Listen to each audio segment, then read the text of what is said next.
Hello दोस्तों, तो बढ़ते हैं इस सीरीज के थर्ड पार्ट की तरफ। अगर वीडियो पसंद आए तो वीडियो को लाइक और चैनल को सब्सक्राइब जरूर कर देना। एपिसोड की शुरुआत बिल्कुल उसी सीन से होती है जहां न्यान भाई सुशा के हाथ धुलवा रहा था और सुशा किसी हद तक उसमें खो चुकी थी। उससे सवाल करते हुए पूछने लगी कि क्या तुम बाकी लड़कियों के साथ भी इतने काइंड हो। न्यान भाई पूछने लगा कि क्या तुम मेरी पर्सनल लाइफ के बारे में जानना चाहती हो, और वो बोली कि नहीं नहीं, मैंने तो ऐसे ही पूछ लिया था। खैर, न्यान भाई इस पर उसे कोई जवाब नहीं देता और उसके हाथ सुखाने लगा कि तुम्हारे हाथ काफी ज्यादा रफ हो रहे हैं, जिस पर वो बोली कि अब तुम्हारी गर्लफ्रेंड्स की तरह प्यारे प्यारे हाथ थोड़ी हो सकते हैं मेरे। इस पर न्यान भाई को हंसी आने लगी और वो पूछता है कि तुम्हें ये लग रहा है कि मेरी बहुत सारी गर्लफ्रेंड्स होंगी। सुशा भी कुछ ज्यादा इंटरेस्ट ना लेते हुए वहाँ से जाना चाह रही थी, मगर न्यान भाई उसे पकड़ते हुए वहीं पर बिठा देता है और उसके करीब जाते हुए कहने लगा कि मैं हर लड़की के साथ इतना काइंड नहीं, बस उसी के साथ हूँ जिसमें मुझे थोड़ा बहुत इंटरेस्ट हो। ये कहकर वो तो चला गया, मगर इधर सुशा सोच में पड़ गई थी।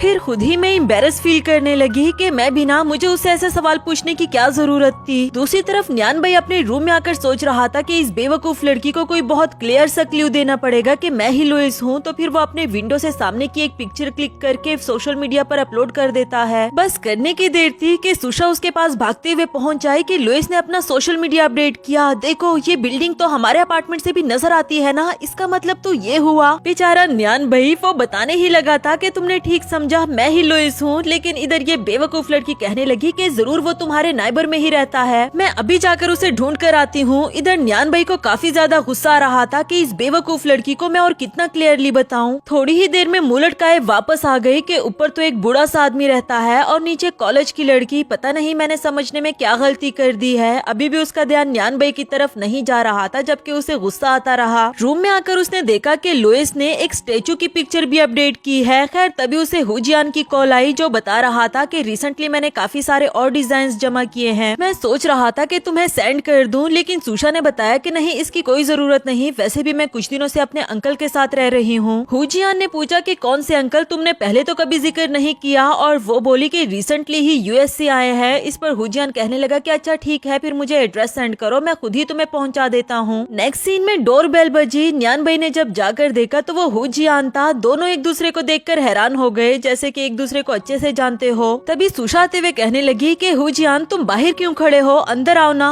ओह, इनसे तो मैं तुम्हें इंट्रोड्यूस करवाना भूल ही गई, ये न्यान भाई है, आंटी न्यान ची का भाई। फिर उसके करीब जाकर धीरे से कहने लगी कि बिल्कुल टैंग जिंगशिंग की तरह लग रहा है ना, मुझे भी ऐसा ही लगा था, मगर ये वो नहीं। हुजियान अब थोड़ा रिलैक्स हो गया था और उसे हाथ मिलाते हुए कहने लगा कि जब तुमने कहा कि तुम अपने अंकल के साथ रह रही हो तो मुझे लगा कि कोई ओल्ड मैन होगा, मगर तुम्हारे अंकल तो काफी यंग लग रहे हैं। इधर न्यान भाई बोला कि इसने मुझसे तो कभी भी तुम्हारा जिक्र नहीं किया, और वो बोला कि असल में तुम इसके इतना क्लोज नहीं होगे ना जितना कि मैं हूँ। दोनों ही एक दूसरे का हाथ दबाते हुए टोंट मार रहे थे। ये बात सुशा ने भी नोटिस की, तो वो इनका ध्यान बटाने के लिए कहने लगी कि हुजियान, तुम मेरे लिए डॉक्यूमेंट्स नहीं लाए क्या। इस पर हुजियान ने उसे डॉक्यूमेंट्स पकड़ाए कि लाया हूँ ना। वो काफी ज्यादा खुश हो गई और कहती है कि इसके बदले मैं तुम्हें आज डिनर ट्रीट करती हूँ। हुजियान बोला कि चलो फिर बाहर चलें, जबकि न्यान भाई ने रोक लिया कि अब मेहमान घर पर आया है तो क्यों ना मैं घर पर ही कुछ बना दूं। सुशा पूछने लगी कि पक्का ना तुम बना लोगे, और वो कहने लगा कि तुम्हें मेरी एबिलिटी पर शक है क्या। नेक्स्ट सीन में सुशा को हुजियान के करीब बैठे हुए देखकर न्यान भाई को बिल्कुल भी अच्छा नहीं लग रहा था और वो बहाने बहाने से उसे अपने पास बुला लेता, कभी क्या चीज पकड़ाने के लिए और कभी क्या चीज। आखिरकार तो हुजियान को भी गुस्सा आ गया। वो कहने लगा कि सुशा तुम बैठ जाओ, मैं ही इसे जाकर पकड़ा देता हूँ। आफ्टर दैट खाना सर्व करते हुए न्यान भाई ने हुजियान की प्लेट में बिल्कुल थोड़ा सा डाल दिया था। हुजियान को गुस्सा तो काफी आया और अब वो खाने की बुराई ही करना चाह रहा था, लेकिन सुशा ने पहले ही तारीफ कर दी तो उसे मौका ही नहीं मिल पाया और उसकी प्लेट देखते हुए कहने लगी कि तुम्हारी प्लेट में मुझे काफी कम लग रहा है, तुम मेरा ये वाला पार्ट ले लो, मैंने अभी इसे टच भी नहीं किया। उसे जबरदस्ती दे देती है। नेक्स्ट सीन में वो हुजियान को बता रही थी कि असल में मैं यहाँ पर अपने अंकल के पास फेमस इन्फ्लुएंसर मिस्टर लुइस से कोलैबोरेशन करने के लिए रह रही हूँ। हुजियान बोला कि वो तुम्हारा ब्लड रिलेटिव नहीं, तो तुम्हें नहीं लगता कि उसके साथ तुम्हारा रहना थोड़ा इनअप्रोप्रिएट है। मगर सुशा बोली कि हाँ, मैं जानती हूँ वो थोड़ा सा रूड है और कभी अजीब बिहेव कर देता है, लेकिन वो बुरा इंसान नहीं है, तुम मेरी फिक्र नहीं करो, मैं उसके साथ बिल्कुल सेफ हूँ। उसके जाने के बाद इधर हुजियान ने अपने सेक्रेटरी को कॉल की और उसे बताया कि न्यान भाई के बारे में मुझे इन्फॉर्मेशन चाहिए। इधर सुशा जब घर आई तो न्यान भाई बोला कि ये लो, मैंने तुम्हारे लिए लेमन जूस बनाया है। वो भी काफी ज्यादा खुश हो गई कि मुझे प्यास लगी थी, लेकिन पीते ही साथ उसने थूक दिया कि ये लेमन जूस है या तुमने इसमें सिर्फ लीमू निचोड़ कर रखा है। न्यान भाई पूछता है कि क्या हुआ, बुरा लगा, मुझे भी बुरा लगा। सुशा कहने लगी कि क्या अजीब बिहेव कर रहे हो। ये कहकर वो जाने ही वाली थी कि नियान भाई उसका हाथ पकड़कर उसे वापस से खींच लेता है। खुद उसके काफी ज्यादा करीब आ गया था और सुशा को इतना नर्वस देखकर वो किस कर देता है। ये सब कुछ इतना जल्दी में हुआ कि सुशा भी उसे रिसिस्ट नहीं कर पाई। लेकिन जब नियान भाई उसे सेकंड टाइम किस करना चाह रहा था तो यहाँ सुशा ने उसे रोक लिया और कहने लगी कि ये तुम क्या कर रहे हो। वो बोला कि बस टाइम के अकॉर्डिंग मुझे लगा कि इस वक्त मुझे तुम्हें किस कर देना चाहिए, और अगर तुम्हें ऐसा नहीं लग रहा था फिर भी खुद को लकी समझो। ये कहकर वो जाने लगता है। इधर सुशा सोच रही थी कि ये क्या बेवकूफों वाली हरकत थी और एक बार फिर से वो मुझे टैंग जिंगशिंग की तरह क्यों लगा। तभी नियान भाई वापस से आ जाता है। उसे झटकते हुए कहने लगा कि मिस हुरुई, मुझे नहीं पसंद कि कोई भी मुंह उठाकर मेरे घर आ जाए, इसलिए आइंदा से ख्याल रखना, वरना तो मैं तुम्हें भी घर से बाहर निकाल दूंगा। जबकि सुशा भी उसके साथ जिद में आ गई कि ऐसे कैसे, मैं जिसे भी चाहूँ घर पर बुला सकती हूँ। उसे घर का आधा रेंट सेंड कर दिया कि अब इस घर की आधी मालकन मैं भी हूँ। इस पर दोनों की नोकझोंक शुरू हो जाती है। तभी सुशा की नजर उस स्टेचू पर पड़ी जो कि उसने लोइस की पोस्ट पर देखा था। इधर नियान भाई सीना छोड़ा करके खड़ा हो गया कि कम से कम इस बेवकूफ लड़की को पता तो चला कि मैं ही लुइस हूँ। जबकि वो बोली कि अच्छा तो अब समझी मैं, तुम भी लुइस के फैन हो, तभी तो तुमने उसके जैसा स्टेचू अपने पास चीप क्वालिटी में रख लिया। तुम फिक्र नहीं करो, एक बार मैं उससे मिल लूँ तो तुम्हारी भी मीटिंग अरेंज करवा दूंगी। नियान भाई बेचारा भी से क्या ही कहता, वो वहाँ से चला जाता है। जबकि इधर सुशा उसे कुछ बता ही रही थी। जब उसने पीछे मुड़कर देखा तो वो जा चुका था। नेक्स्ट सीन में हुजियान सुशा के ऑफिस आकर उसे पूछ रहा था कि क्या मिस्टर लुइस से तुम्हारी मुलाकात हुई, और वो बोली कि नहीं, अभी तक तो नहीं। वो कभी सोशल मीडिया पर अपेयर भी तो नहीं हुआ ना जो मैं उसे पहचान सकूं। इधर हुजियान कहने लगा कि मेरे पास एक आइडिया है, मैं बिजनेस इंडस्ट्री की सबसे बड़ी पार्टी अरेंज करवाने वाला हूँ और हम इसमें लुइस को भी इनवाइट करेंगे। मुझे लगता है कि वो जरूर आएगा। सुशा बोली कि मुझे नहीं लगता वो आएगा। हाँ, लेकिन अगर हम इस पार्टी में मास्क कंपल्सरी कर दे तब वो आ सकता है, क्योंकि वो लो प्रोफाइल रखना चाहता है। हुजियान को उसका मास्क पहनने वाला आइडिया भी पसंद आया। इसके बाद सुशा एक ड्रेस पहनकर नियान भाई से पूछ रही थी कि मैं कैसी लग रही हूँ, क्योंकि वो ये ड्रेस पार्टी में पहनना चाहती थी। वो बोला कि ये बहुत ज्यादा रिवेलिंग है, तुम लोगों को क्या दिखाना चाहती हो। इसके बाद जब वो चेंज करके दूसरी ड्रेस पहन कर आती है तो इस पर भी नियान भाई ने उसे टोक दिया कि इसकी स्कर्ट बहुत शॉर्ट है, क्या इससे लोगों को नजर नहीं आएगा कि तुम्हारी टांगे कितनी छोटी छोटी हैं। वैसे तो उसको सुशा इन कपड़ों में काफी ज्यादा अच्छी लग रही थी, मगर फिर भी वो इस बात को कहना नहीं चाहता। खैर सुशा वापस से चेंज करके आ जाती है और इस बार तो नियान भाई उसे देखता ही रह गया और आखिरकार कह ही देता है कि हाँ, ये वाली ड्रेस ठीक लग रही है। सुशा बोली कि मेरी जिप बंद नहीं हो रही है, प्लीज तुम आकर कर दो। नियान भाई भी फौरन से आकर उसकी जिप बंद करने लगा और जैसे ही वो सुशा को टच करता है तो उसे ऐसे लगा जैसे उसे टैंग जिंगशिंग ने टच कर दिया हो। कुछ देर के लिए तो वो वहाँ पर स्टैचू बनकर खड़ी रही। नियान भाई ने भी उसे नोटिस किया, पूछने लगा कि क्या हुआ, तुम्हें अच्छा लग रहा था, चलो मैं दोबारा से जिप ओपन करके बंद करता हूँ। जबकि सुशा शर्माते हुए वहाँ से भाग निकली। इसके बाद हमें एक रोमांटिक सा सीन दिखाया जाता है। सुशा काफी खुश नजर आ रही थी। वहीं नियान भाई इसके करीब आकर इसको किस करना चाह रहा था, मगर सुशा ने उसे रोक दिया, ये कहते हुए कि नहीं, तुम मेरे अंकल हो।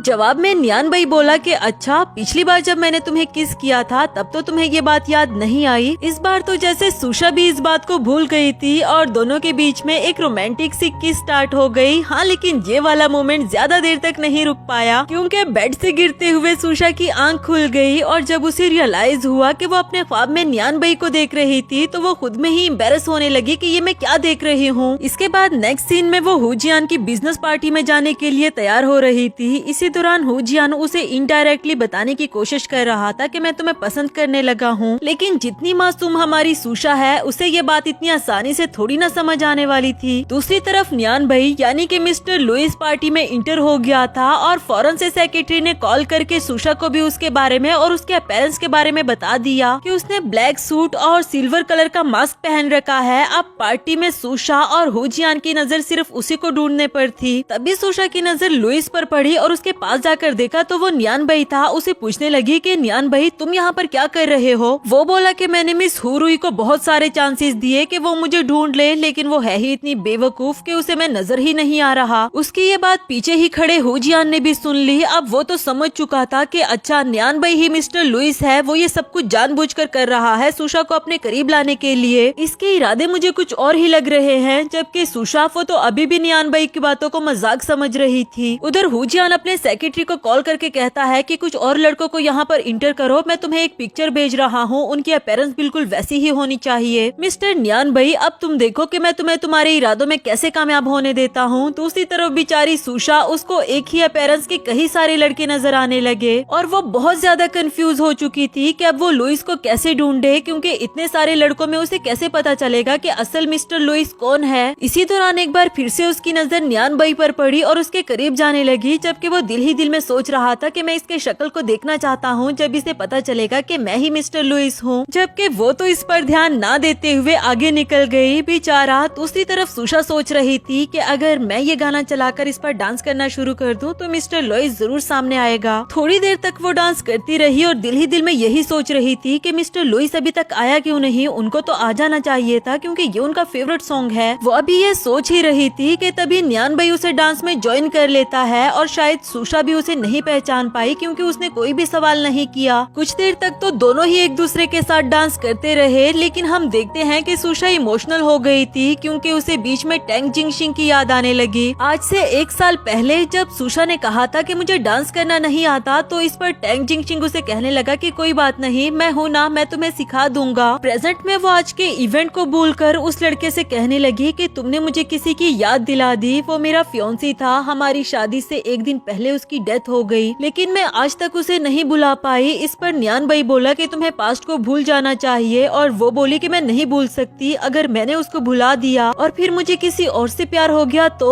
इस पर न्यान भाई स्पीचलेस हो जाता है, उसे कोई भी जवाब नहीं दे पाया और वहाँ से जाने लगता है। उसे जाते हुए देखकर सुशा ऊंची आवाज में उसे टैंग जिंग कह देती है, जिस पर वो भी थोड़ी देर के लिए रुक गया और फिर वहाँ से जाने लगा। सब लोग सुशा की तरफ देख रहे थे। हुजियान भी आकर उसे पूछने लगा कि क्या हुआ, तो वो बोली कि मुझे लगा जैसे मैंने टैंग जिंगशिंग को देख लिया हो। इस पर हुजियान कहने लगा कि मरे हुए लोग कैसे जिंदा हो सकते हैं, शायद तुम उसे मिस बहुत ज्यादा करती हो, इसलिए ही तुम्हें उसके हेलुसिनेशंस आ रहे हैं। जबकि सुशा की आंखों से आंसू आने लगे। नेक्स्ट सीन में न्यानची उसे डांट रही थी कि तुम जानते हो कि टैंग जिंगशिंग के फेस के साथ तुम कितने फेमस थे, अगर थोड़ी देर वहाँ पर और रुक जाते तो सबको पता चल जाता। 1 मिनट, कहीं तुम्हें सुशा से प्यार तो नहीं होने लगा? जवाब दो मुझे इस बात का। तुम जानते हो कि तुम दोनों कभी भी एक दूसरे के साथ नहीं हो सकते। जबकि न्यान भाई गुमसुम होकर वहाँ पर बैठा हुआ था और फिर ये कहते हुए वहाँ से जाने लगा कि मैं थक चुका हूँ, मुझे अपने रूम में जाना है। उसके जाने के बाद न्यानची को किसी की कॉल आती है जो पूछ रहा था कि वो अभी तक मरा क्यों नहीं। न्यानची बोली कि मैं नहीं जानती थी कि सब कुछ ऐसा हो जाएगा, लेकिन आप फिक्र नहीं करो, मैं सब कुछ संभाल लूंगी। मगर वो बोला कि अगर तुमसे नहीं हो पा रहा तो मुझे बताओ, मैं खुद ही इस मामले को हैंडल कर लूंगा। अब ये दोनों किसके बारे में बात कर रहे हैं ये तो हमें आगे जानने को मिलेगा। नेक्स्ट सीन अगली सुबह का दिखाया गया। न्यान भाई सुशा के रूम में आकर उसे पूछ रहा था कि आज तुम ऑफिस नहीं गई क्या? तभी उसने देखा कि वो किसी हैंडसम लड़के को घूर घूर कर देख रही है। वो भी बहुत खुश होकर पूछने लगा कि ये तुम क्या कर रही हो, लैपटॉप को अपने मुंह में घुसाओगी क्या? और इस लड़के में ऐसा भी खास क्या है? सुशा बोली कि पीछे हटो, तुम जेलस क्यों हो रहे हो? वो बोला कि मैं जेलस, और वो भी इससे? बिल्कुल भी नहीं, इसके तो ये एब्स और 6 पैक्स भी सिर्फ टेम्परेरी लग रहे हैं, तुम्हें कुछ बेटर देखना चाहिए। सुशा बोली कि कुछ बेटर? कहाँ है कुछ बेटर? वो इधर उधर देखने लगी और तभी उसे रियलाइज हुआ कि असल में वो अपनी बात कर रहा है। ये जानकर तो वो उस पर हंसना शुरू कर देती है कि प्लीज यहाँ पर मजाक करना बंद करो, मैं काम कर रही हूँ, कोलिब्रेशन के लिए नए इन्फ्लुएंसर ढूंढ रही थी, तुम जाओ यहाँ से। अब तो वो और भी ज्यादा शॉक्ड हो गया कि क्या मतलब, तुम लुइस को नहीं ढूंढना चाह रही? तो ये बोली कि नहीं, हुजियान कह रहा था कि मुझे सिर्फ एक पर नहीं टिकना चाहिए बल्कि और इन्फ्लुएंसर्स को भी देखना चाहिए। न्यान भाई गुस्सा हो गया कि वो तुम्हें जो भी बोलेगा क्या तुम बिल्कुल वैसा ही करोगी? दोनों की इस बात को लेकर बहस शुरू हो जाती है। न्यान भाई उसे अपना लैपटॉप ओपन करने नहीं दे रहा था, जबकि सुशा नए इन्फ्लुएंसर्स पर काम करना चाहती थी। आखिरकार वो अपना लैपटॉप लेकर वहाँ से भाग जाती है। नेक्स्ट सीन में न्यान भाई ने लैपटॉप पर अपना सब कुछ ओपन करके सामने रख दिया क्योंकि वो चाहता था कि सुशा इसे देखे और उसे पता चल जाए कि मैं ही लुइस हूँ। लेकिन इससे पहले कि सुशा अपने रूम से बाहर आती, उसके रूम में से एक अजीब सी आवाज आई और जब न्यान भाई ने जाकर देखा तो सुशा अपने बेड से नीचे गिरी हुई थी। इवन के वो अजीब सी हरकतें कर रही थी क्योंकि वो काफी ज्यादा पेन में थी और वो इस पेन को न्यान भाई से छुपाना चाह रही थी कि उसे इस बारे में पता ना चले। मगर न्यान भाई उसकी ये उल्टी पुल्टी हरकतें देखकर समझ गया था कि इसकी तबीयत ठीक नहीं, इसलिए उठाते हुए कहने लगा कि मैं तुम्हें हॉस्पिटल लेकर जा रहा हूँ और फिर उसे जबरदस्ती ले गया। नेक्स्ट सीन हॉस्पिटल का दिखाया गया। सुशा जानती थी कि उसे ह्यूमराइड इशू है। वो नर्स से कहने लगी कि क्यों ना डॉक्टर मुझे ह्यूमराइड के लिए कोई मेडिसिन दे दे। मगर नर्स कहने लगी कि अब सर्जरी बहुत जरूरी हो गई है, तुम अपने फैमिली मेंबर को अंदर बुलाओ ताकि वो कंसेंट पेपर पर साइन कर दे। सुशा बोली कि वो लड़का जो बाहर खड़ा है, नहीं उसे बिल्कुल भी मत बताना, क्योंकि वो काफी ज्यादा शर्मा रही थी न्यान भाई को ये पता लगने से कि कि इसे हेमोराइड इशू है। जबकि नियान भाई अंदर आते हुए कहने लगा कि मैं जान चुका हूँ, कंसेंट पेपर पर साइन भी कर देता है। सुशा बोली कि तुम्हें अंदर आने के लिए किसने कहा? वो बोला कि तुम इतना ऊंचा ऊंचा बोल रही थी तो मुझे सुनाई कैसे ना देता। वो बेचारी शर्म के मारे अपना मुंह छुपा लेती है। इसके बाद नेक्स्ट सीन में सुशा की सर्जरी हो चुकी थी। आंटी नियांची से बात करते हुए कह रही थी कि तुम काम की फिक्र मत करो, मैं सब कुछ संभाल लूंगी। इसी दौरान वहाँ पर नियान भाई आ जाता है उसके लिए कुछ सामान लेकर, जिसे देखकर वो दोबारा से अपना मुंह छुपा लेती है कि तुम यहाँ पर क्या कर रहे हो। और वो बोला कि ऐसा भी क्या है, तुम मुझे देखकर अपना मुंह क्यों छुपा रही हो। नियांची को भी शक हो गया था कि शायद वहाँ पर नियान भाई है, मगर तब तक कॉल कट गई। इधर सुशा कह रही थी कि जब तक तुम बाहर नहीं जाओगे मैं अपना मुंह अंदर ही रखूंगी। ऊपर से नियान भाई भी वही बैठ गया कि मैं कहीं नहीं जाने वाला। तभी सुशा बाहर आते हुए कहने लगी कि तुम्हें क्या लग रहा है, मुझे तुमसे शर्म आ रही है? ऐसा बिल्कुल भी नहीं। गुस्से में उसका गिरबान पकड़ना चाह रही थी, मगर जाने अनजाने में उसके ऊपर गिर पड़ी और एक रोमांटिक सा सीन क्रिएट हो गया। इसी दौरान नर्स भी अंदर आ जाती है और इन दोनों को कहने लगी कि माना तुम दोनों कपल हो, मगर इसका जख्म अभी भी ताज़ा है, तुम दोनों को ख्याल रखना चाहिए। सुशा बोली कि नहीं, हम दोनों कपल नहीं, बल्कि ये तो मेरा अंकल है। नर्स भी हैरान हो गई कि इतना यंग अंकल। उसे कहने लगी कि आपके हाथ पे क्या हुआ है, लाओ मैं इस पर मरहम लगा दूं। वो बोला कि नहीं मैं ठीक हूँ, लेकिन नर्स फिर भी उसके लगाने लगी। इसी दौरान उसे पूछ लेती है कि क्या मैं तुम्हें वीचैट पर ऐड कर सकती हूँ। नियान भाई समझ चुका था कि सुशा को अच्छा नहीं लगा, इसलिए कहता है कि हाँ हाँ क्यों नहीं। सुशा बोली कि सिस्टर जरा ध्यान से मेरे अंकल के अपीयरेंस पर मत जाना, ये 50 अबाव है और 2 बार तो इनकी डाइवोर्स भी हो चुकी। नर्स उसकी ये बात सुनकर बगैर वीचैट लिए वहाँ से चली गई। जबकि नियान भाई इसके पास आते हुए कहने लगा कि अच्छा तो मैं 50 अबाव हूँ और 2 बार मेरी डाइवोर्स भी हो चुकी। सुशा बोली क्या हुआ, क्या मैंने तुम्हारा प्लान खराब कर दिया? वो बोला कि नहीं, लेकिन मैंने देखा कि जब वो मुझसे वीचैट मांग रही थी तो तुम काफी ज्यादा सैड हो गई थी। ये बात तो सच ही है। सुशा उसके इस सवाल से बचने के लिए वॉशरूम का बहाना कर देती है और फिर यहाँ आकर खुद से पूछ रही थी कि वाकई ही मैं सैड क्यों हो गई थी, या फिर मैं जेलस हुई। शायद मैं अभी भी उसे टैंग जिंगशिंग समझ रही हूँ, लेकिन बेवकूफ लड़की, वो नियान भाई है, टैंग जिंगशिंग नहीं। थोड़ी ही देर में वो वापस आ गई। नियान भाई को देखकर पूछने लगी कि तुम अभी भी यहाँ पर खड़े हो, गए क्यों नहीं? वो बोला कि इस सर्जरी के बाद तुम्हें बैठे नहीं रहना चाहिए, वरना तो तुम्हारा जख्म खराब हो सकता है। सर्जरी के बारे में बात करते हुए सुशा ने फौरन से उसके मुंह पर हाथ रख दिया और बताया कि खबरदार, अगर तुमने इसके बारे में किसी और को बताया तो ये सीक्रेट सिर्फ तुम्हारे और मेरे बीच में ही रहना चाहिए। तब तक पीछे से हुजियान आ गया था। उसने इन दोनों को ऐसे करीब देख लिया और पूछने लगा कि ये क्या हो रहा है। सुशा अचानक से उसकी आवाज सुनकर कहने लगी कि अंकल के दांत में कुछ फंस गया था, मैं बस वही देख रही थी, और जबरदस्ती उसके दांत चेक करने लगी। आफ्टर दैट वो नियान भाई को कुछ बोलने ही नहीं दे रही थी ताकि वो हुजियान के सामने कुछ उल्टा सीधा ना बोल दे, और खुद ही सारे सवालों के जवाब देती रही कि बस छोटी सी सर्जरी हुई थी, वैसे तो मैं बिल्कुल ठीक हूँ, ये देखो तुम्हें खुद भी तो नजर आ रहा होगा। आंखों ही आंखों में नियान भाई को वो कुशन छुपाने के लिए कह रही थी कि हुजियान को शक ना हो जाए, लेकिन इधर हुजियान को थोड़ा बहुत शक तो हो ही गया था। वो दिल ही दिल में सोच रहा था कि आखिर ऐसा भी क्या सीक्रेट हो सकता है कि तुम नियान भाई से शेयर कर सकती हो मगर मुझसे नहीं। इवन कि जब हुजियान ने उसे कहा कि मैं तुम्हारे पास रहकर तुम्हारा ख्याल रखूंगा, तब भी वो ये कह देती है कि नहीं, इसकी कोई जरूरत नहीं, और वैसे भी अंकल मेरे पास है ना। ये बात भी हुजियान को बिल्कुल अच्छी नहीं लगी। इसके बाद हमें लिफ्ट का सीन दिखाया गया जहाँ तीनों ही नीचे जा रहे थे। इस दौरान सुशा को अचानक से अपने पेट में गैस फील हो रही थी, तो वो दिल ही दिल में यही कह रही होती है कि अब मैं क्या करूं, कम से कम नीचे तो पहुंच जाएं। हुजियान उससे कुछ पूछना चाह रहा था और वो बोली कि प्लीज मुझे टच मत करो। उसे समझ नहीं आती कि आखिर हो क्या रहा है। नियान भाई बोला कि तुम्हें समझ नहीं आई, वो कह रही है कि मुझे टच मत करो, फिर खुद ही उसे अपने करीब खींच लेता है और बेचारी सुशा, उसने सबके सामने फार्ट कर दिया। ये उसके लिए बहुत ही ज्यादा एम्बैरेसमेंट की बात थी और इसी के साथ हमारा ये वाला एपिसोड भी खत्म हुआ।